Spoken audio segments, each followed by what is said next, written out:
অনুরাগের ছোঁয়া ফ্যানদের জন্য সবচেয়ে বড় খারাপ খবর।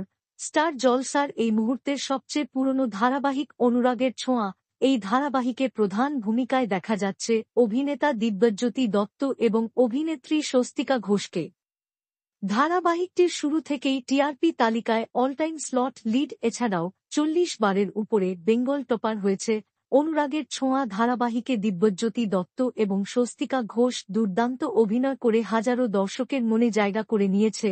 অনুরাগের ছোঁয়া শুরু হওয়ার অল্প কয়েকদিনের মধ্যেই সূর্য আর দীপা জুটি তুমুল জনপ্রিয়তা পায়। তাদের বিরাট ফ্যান পেজ তৈরি হয়েছে। তবে সেই জুটি যদি পূর্ণতা না পায়, মানে বিভিন্ন অ্যাওয়ার্ড অনুষ্ঠানে সেরা জুটির অ্যাওয়ার্ড না পায়, তাহলে মন খারাপ করে তার ফ্যানেরা।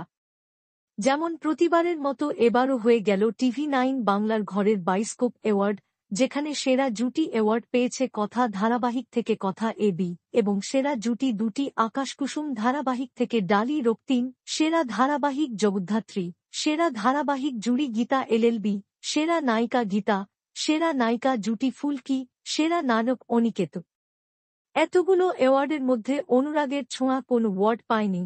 2023 সালে সূর্য দীপা সেরা জুটি অ্যাওয়ার্ড পেয়েছিল, সেই বছর সেরা খলনায়িকা হয়েছিল মিশকা। কিন্তু এই বছর অনুরাগের ছোঁয়া একটা অ্যাওয়ার্ডও পায়নি। অনুরাগের ছোঁয়া থেকে কেউ কোনো অ্যাওয়ার্ড না পাওয়ায় খুবই মন খারাপ করেছে তার ফ্যানেরা। আপনারা কতটা মন খারাপ করেছেন কমেন্টে জানাবেন।